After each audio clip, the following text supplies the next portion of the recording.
I cheated on my wife, so I gave my wife a hall pass to prove I was changing, thinking she'd reject it. But my distant wife took the hall pass and slept with a man, and now she's left me for him. I still remember the way Cassandra used to look at me, like I was the only person in the world who made sense to her. That was a long time ago. These days, I was lucky if I got eye contact between her meetings and endless design revisions. My name's Ryan. I'm 38 years old, a high school biology teacher in Raleigh, North Carolina. I've been married to Cassandra for 12 years, together for 14. We have 3 kids, 9, 7, and 5. From the outside, we look like one of those catalog families you see in school brochures. But that picture is all surface. Underneath, I was starting to feel like wallpaper. Cassandra's always been driven. It's one of the things I loved about her when we first met. She had big ideas, a plan for her future, and this magnetic energy that made me feel like I was riding shotgun on something incredible. But somewhere along the way, her ambition stopped making space for anything else, including me. At first, I made excuses. She's just under pressure, I'd tell myself. The firm's got her on big projects. It'll get better when the deadlines ease up. But the deadlines never eased up. And neither did she. She started staying late more often. The kids would ask where mommy was, and I'd say she was working hard, building cool buildings, making the world better. Then I'd make dinner, help with homework, wrangle bath time, and read bedtime stories. I got good at managing the chaos alone. Too good. We still slept in the same bed, but we stopped meeting in the middle. Our conversations were shallow: school schedules, bills, dentist appointments. She stopped asking about my day, and honestly, I stopped volunteering. What was the point? I'd bring up little things, stuff I thought mattered. A new student who reminded me of myself, the dumb prank a senior pulled in lab, even a funny story from pickup duty. She'd nod, offer a distracted and go back to scrolling through blueprints on her iPad. I could have been reading a grocery list for all she cared. The turning point came one evening after the kids were in bed. I sat down beside her on the couch, trying to initiate something, anything. I reached for her hand. She didn't even flinch. Just kept tapping away, murmuring, "Not now, Ree. I've got to get this revision out before morning." I went to bed alone that night, staring at the ceiling, wondering when my marriage had turned into a business partnership with co-parenting terms. I wasn't angry. Not yet. But the loneliness had started to harden. I felt like a shadow in my own home, present, necessary, but invisible. I remember thinking, is this what love looks like after a decade? Or had I become some kind of emotional placeholder while she lived her real life elsewhere? I didn't have answers. But for the first time, I started needing them. And that's when everything else began to shift. Madeline showed up in the teacher's lounge during the second week of the spring semester. She had this bright red scarf wrapped around her neck and a laugh that made people turn their heads, not in a flirty way, more like she reminded them of someone they used to be. She taught art. Of course she did. Creative, loose, unpredictable. Everything my life wasn't. She introduced herself while we were both waiting on the ancient coffee machine to finish sputtering out its muddy brew. "Biology, right?" she asked, tilting her head toward my ID badge. "I'm terrible at science. I once glued a frog's eye shut in high school dissection. I got out of lab work permanently after that." I chuckled. That might be the first time I've ever heard that excuse. Impressive. She smiled at me like I'd passed some kind of test. We started sitting together during breaks, nothing planned, just sort of happened. She'd always bring those fancy pens and doodle on napkins while we talked. I'd ask her about her students, she'd ask me about mine. Then she'd make some quirky observation that made me laugh harder than I had in months. Madeline listened. Really listened. She remembered details. She followed up. "Did that quiet kid in your third period ever turn in the project?"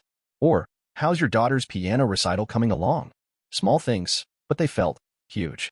Like someone actually saw me again. Before I knew it, coffee breaks turned into lunches. Then after-school chats in my classroom. We talked about movies, books, marriage. She was divorced 2 years ago, amicable, or as amicable as two people dividing a dog and a house can be.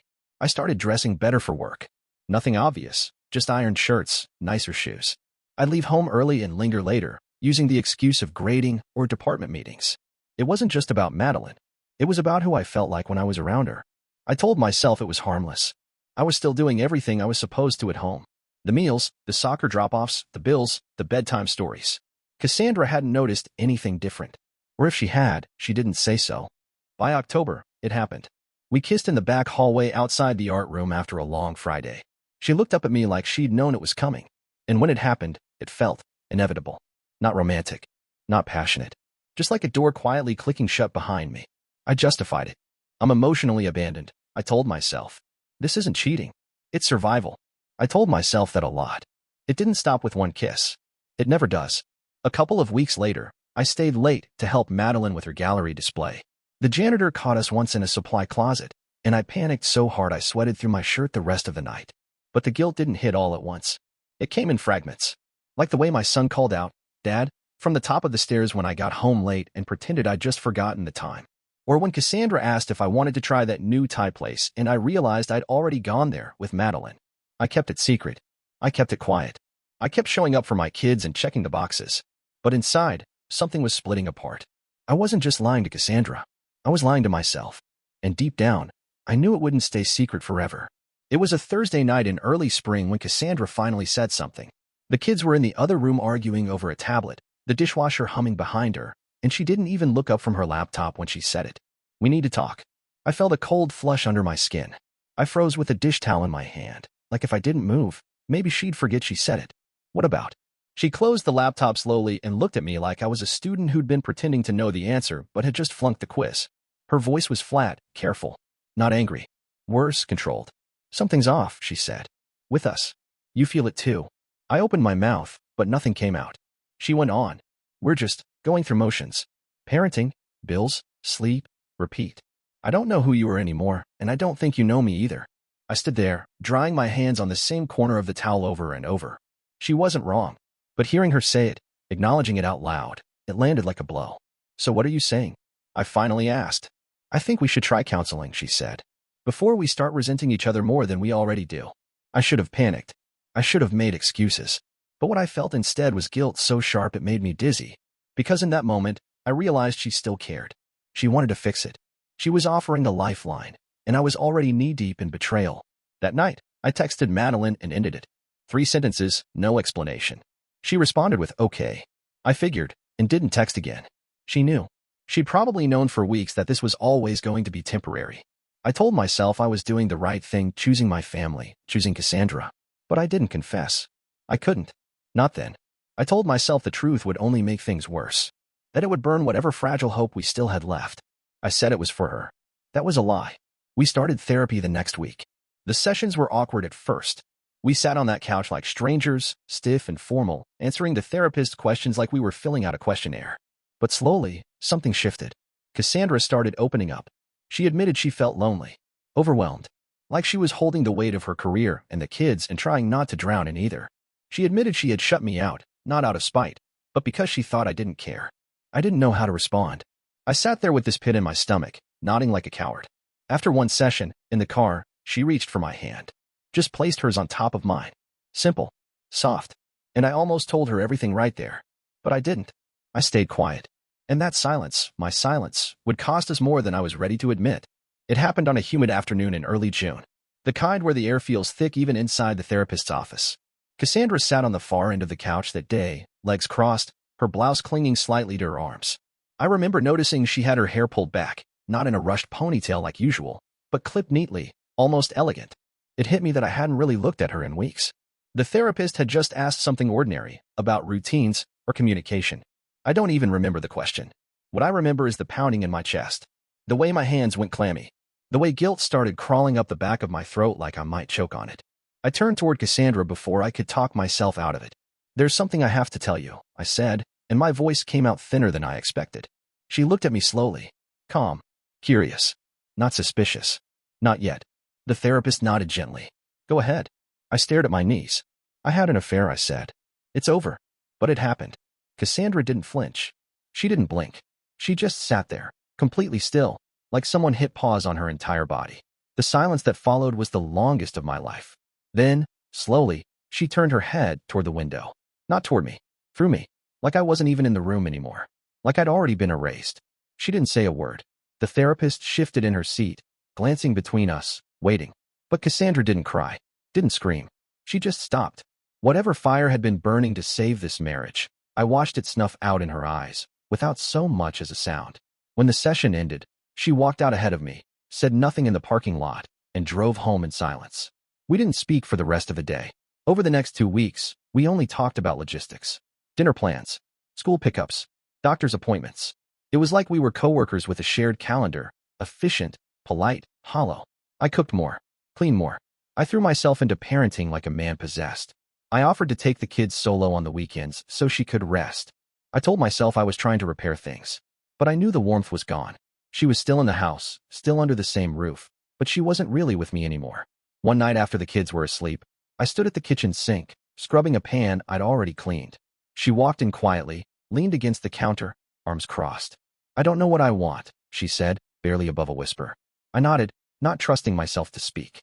Then, out of desperation or stupidity, I said the one thing that had been circling in my head like a last-ditch offer I didn't think she'd take.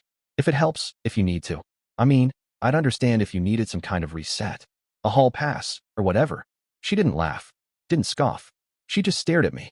"You'd be okay with that?" "I don't know," I said honestly. "But I deserve it. You deserve it. I can't undo what I did." She nodded once. No reaction. No promise. Just silence. And that's how I learned that some doors, once opened, don't always close again. A week passed without a word about the hall pass. I started to think she'd ignored it. Or maybe she'd quietly filed it away as something I said in a guilt-ridden panic. I wasn't even sure I meant it. Then one morning, Cassandra sat across from me at the breakfast table, spooning yogurt into our youngest daughter's bowl. She didn't look at me when she said it. "I'm thinking about using the pass." I almost dropped my coffee. I tried to nod like it didn't floor me, like I hadn't already started convincing myself she wouldn't actually take me up on it. But the air between us shifted. Something cold and undeniable slid into the room. "Okay," I said. It was the only word I could find. "That's fair." Her voice was quiet, steady. "If we do this, I want to keep seeing the counselor. Keep working on us." That surprised me. "You still want to work on us?" She looked up, her eyes tired. "I'm not ready to give up. But I need to figure out what's real. What I feel. I need space that isn't just about being a mom or a wife." I nodded again, my insides twisting. I had no right to say no. I was the one who detonated everything. She started going out more, not every night, but often enough to notice. She said it was with friends from the firm, or old contacts she hadn't seen in years. And maybe some of it was. But I could tell something had changed. Her makeup started coming out of drawers that hadn't been touched in months. She bought new perfume. Nothing loud, just subtle and expensive smelling. Her laughter started to sound different, freer, lighter. A couple of weeks later, she told me, "There's someone I've been talking to. Jonas. He's a civil engineer. I met him through a friend." She didn't offer more, and I didn't ask. I couldn't. My throat felt like it had shrunk to the size of a straw. "It's nothing serious," she added. "Just casual." I told him I'm married. He knows the situation. I nodded like it was no big deal, like I wasn't being slowly gutted from the inside. But it wasn't just the idea of her being with someone else. It was the details, the things I couldn't unsee. The way she smiled when she checked her phone. The late showers. The unfamiliar playlist she left open on Spotify. One night I passed her in the hallway, and she smelled like a cologne I didn't recognize. That's when panic settled in for real. Because I knew that look in her eyes. I'd worn it once myself, not long ago. It was the look of someone waking up after being numb for too long. And it terrified me. Because this time, I wasn't the one being seen. I was the one watching her drift away. By December, Jonas was everywhere and nowhere. I'd never seen his face, never heard his voice. But he was in our house, woven into Cassandra's routines, her smile, her silences. He was a ghost that didn't need a body to haunt me. I'd ask casually, "You going out tonight?" She'd say, "Just for a bit." No details. No explanations. Sometimes she'd be home by 10. Sometimes I'd wake up at 2 a.m. to an empty bed and a text that said, "Didn't want to wake you." The kids didn't know, of course. They just thought mommy had meetings or was seeing friends. I kept things moving, dropped off lunches, helped with science projects, remembered which child needed new soccer cleats. On the outside, I was a model dad. On the inside, I was unraveling. I tried everything. Bought her flowers out of nowhere. Made her favorite dinners. Set up a date night at the restaurant where we had our second anniversary. She came, smiled, thanked me. But she never really showed up. One night, after we put the kids to bed, I kissed her neck in the kitchen. She didn't flinch. She didn't lean in either. She just kept drying a glass and said, "I'm really tired." Sex wasn't gone, but it felt like muscle memory, not connection. She let it happen. Participated. But afterward, she'd turn to the edge of the bed and fall asleep, facing away from me. I lay there with my eyes open, listening to her breath, trying to remember what it used to feel like to belong to her. I started asking questions I never thought I'd ask. Not out loud, just in my head, in the mirror, in traffic. Does she love him? Is she comparing us? When she looks at me, is she picturing his hands? One night, I couldn't take it anymore. We were in the laundry room, folding towels. The kids were upstairs. It was quiet. I said, "Do you love him?" She didn't look up. "I don't know." And that was worse than a yes. Because it meant she was thinking about it. Measuring it. Maybe even hoping for it. After that, something broke in me. I started checking her phone when she was in the shower. Nothing obvious, just quick scrolls through her texts and call logs. She had a password now. That told me plenty. I found myself refreshing her location on the Find My app. Not constantly, just enough to confirm that, yes, she was where she said she'd be. Most nights, she was. One or two, she wasn't. I told myself I was just trying to protect the kids, that I needed to know what was coming. But the truth was simpler. I was obsessed. I was spiraling. At school, I found myself distracted in class. Once, I wrote, Jonas, in the corner of a lecture outline without realizing it. Another time, I almost called a student by that name. She never mentioned ending things. She never offered that reassurance. She just kept existing, one foot in each world. And I kept watching, sinking, knowing I was no longer losing her. I'd already lost her. I just couldn't accept it yet. It was snowing the night I finally broke. The kids were asleep, their backpacks lined up by the door for school the next day. Cassandra was in the den, curled up with her laptop, reading blueprints and sipping a glass of wine like it was any other Tuesday. Like our marriage wasn't actively bleeding out on the floor between us. I stood in the doorway, watching her. She was wearing the gray sweater I got her for Christmas 3 years ago, the one she used to only wear around me. Can we talk? I asked, my voice flat. She looked up slowly. Sure. I walked in, sat on the ottoman across from her, leaned forward. I want you to end it, I said. She blinked. End what? You know what? Jonas. Whatever this is. If you want to stay in this marriage, it has to stop. Now. Cassandra closed her laptop. Not slowly. Not dramatically. Just gently, like she was finishing up her shift at work. She studied me for a long moment. You sure that's what you want to say right now? I'm not threatening you, I said. I'm asking you. If this is going to work, I need you to choose. She took a sip of wine, then set the glass down on the end table. And what if I don't? Then, I hesitated. Then I guess we figure out how to separate. For real. Her eyes didn't flinch. So you get to cheat, hide it for months, lie to my face in therapy. And I have one connection outside of this marriage, and suddenly it's us or him. That's not what this is. It's exactly what this is, she said sharply. And you know it. I opened my mouth to respond, but she cut me off. You want to know why I didn't scream when you told me? Why I didn't smash things or throw you out? Because I wasn't shocked, Ryan. I wasn't even angry. I was numb. I'd already lost you long before you ever kissed her. That hit like a hammer to the ribs. I swallowed hard. I was still here, I muttered. No, she said. You were a roommate. A dad. A shell. She leaned forward now, voice low but cutting. Jonas makes me feel whole. Not patched together. Not functional. Whole. He sees me. Not just the mom. Not just the architect. Not just the woman holding everything up while her husband withers quietly. I sat there, stunned. My hands were clenched so tight, I didn't realize my nails were digging into my palms. Then she said something that stopped my breath cold. He didn't destroy me to find me. I blinked. What? I whispered. Her voice didn't rise. She didn't say it with cruelty. Just certainty. You tore this down before you realized something was broken. You made me doubt everything. And he just showed up, saw the wreckage, and still sat beside me. I couldn't speak. My chest was buzzing, my mouth dry. She stood slowly, walked past me toward the stairs, then stopped, turned slightly. I'm taking the kids to my sister's for a few days. We'll talk about the rest later. She didn't wait for a response. She packed that night, kissed each child softly before slipping out the front door with a duffel bag slung over her shoulder. The next morning, divorce papers arrived at my work address. No warning. No note. Just a courier envelope with my name typed in neat, unforgiving letters. I sat in the faculty parking lot holding that envelope, the heat of the car stale around me, and felt something shatter for real this time. Not just from losing her, but from finally realizing I'd broken something that couldn't be unbroken. I told the kids she needed space. That was the phrase I used. Not left. Not divorce. Just mom staying with Aunt Claire for a little while. Grown-up stuff. They nodded like it made sense, like that kind of distance was temporary, like a timeout. They didn't ask many questions, and I didn't offer answers. During the day, I kept the ship afloat. Packed lunches. Helped with math homework. Cleaned dishes I didn't remember dirtying. The routine kept me moving, and moving was better than feeling. But every night, after the house went quiet, the silence would close in like a fog. The empty side of the bed. The untouched wine glasses still in the cabinet. Her coat missing from the hook by the door. Little absences that screamed. I started scrolling her social media again, not obsessively, just routinely. Looking for clues. For cracks. For signs that maybe she was struggling too. That maybe she missed me. But she didn't post much. Just a picture of the kids at Aunt Claire's, smiling in matching pajamas. A boomerang of her coffee cup at some cafe. And once, a candid photo someone else had tagged her in, laughing with her head tilted back, hair loose around her shoulders. She looked light, like a weight had been lifted, and that nearly ruined me.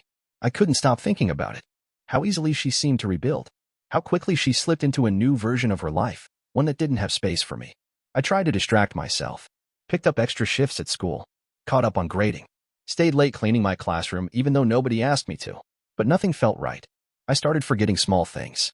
My wallet, field trip forms, which kid needed to be dropped off at which practice. My oldest noticed. She said, "Dad, are you okay?" And I lied. I said, "Yeah, just tired." But the truth was, I didn't know who I was without her. Not the woman she became, but the woman she used to be. The one who used to love me. The one who used to call me home. I'd look through old photos sometimes. On my phone. On the backup drive she'd given me last Christmas. Our wedding. The first house. Her belly with our first baby. Us on a beach, holding hands with toddlers between us. I'd stare at those images and wonder, were we ever really happy? Or was I just too blind to see the cracks forming back then? The pain was sharp some days, dull on others, but always there. Like something I'd swallowed that wouldn't digest. I'd done a horrible thing, but I tried to fix it. I'd gone to counseling, opened myself up, confessed everything. Wasn't that supposed to mean something? But here I was, alone, sleepless, barely holding it together, and it still wasn't enough. And maybe that was the hardest part. Not the loss, but the realization that trying didn't guarantee forgiveness. And that maybe, in the end, I wasn't the man she needed me to be, even when I wanted to be. It was a cold Sunday morning when I finally broke. The house was quiet. The kids were at Cassandra's for the weekend, and I was standing in the kitchen staring at the same coffee mug I'd used for 10 years, wondering why it felt like it belonged to someone else. The guilt was still there. It always was. But now, something else had taken its place, a heavy kind of stillness. Like the noise inside me had finally burned itself out. I picked up a notebook from the junk drawer, the one we used to write grocery lists in, and started writing. Not to Cassandra. Not to explain or apologize. Just to think. Out loud. On paper. I wrote for hours. I didn't try to make it pretty or profound. I wrote about how the affair started, why I let it go on, what I told myself to justify it. I wrote about the nights I sat in therapy and said the right things while hiding the worst ones. I wrote about the way Cassandra looked at me after I confessed. The way she stopped looking at me altogether. I wrote about the loneliness that came before the mistake. The loneliness that came after. And I wrote about the kids, how they still looked for both of us in everything, even now. That night, I sat on the floor of my bedroom with my back against the bed frame, rereading my own words like they came from a stranger. And for the first time, I didn't cry from regret. I cried from acceptance. I had hurt her. Deeply. And she had moved on, not to punish me, but because she had to. And I had been chasing something that wasn't coming back. The next morning, I deleted the tracking apps from my phone. I stopped checking her location. I stopped stalking her feed. I let go of the fantasy that she might wake up one day and miss me the way I missed her. It was a small step, but it felt like cutting a rope that had been choking me. A week later, I sat the kids down after dinner. The younger two were mostly distracted by dessert, but my oldest watched me carefully, like she knew what was coming. "Can we talk for a second?" I asked. I told them the truth, not all of it, but enough. That mommy and daddy weren't getting back together. That it wasn't their fault. That we both loved them more than anything. That some things in life don't work the way we plan, but we still try to be kind. To stay whole. To love big. My daughter didn't cry. She just nodded, then asked if she could keep both family photos in her room. I told her, of course. That night, when the house was dark, I lay on the couch and let the tears come. But this time, they weren't for Cassandra. They were for me. For the man I used to be. For the man I was trying to become. It still hurt. God, it hurt. But underneath that pain was something new. Stillness. And inside that stillness, finally, was the beginning of healing. I didn't know who I'd be without her. But I was ready to find out.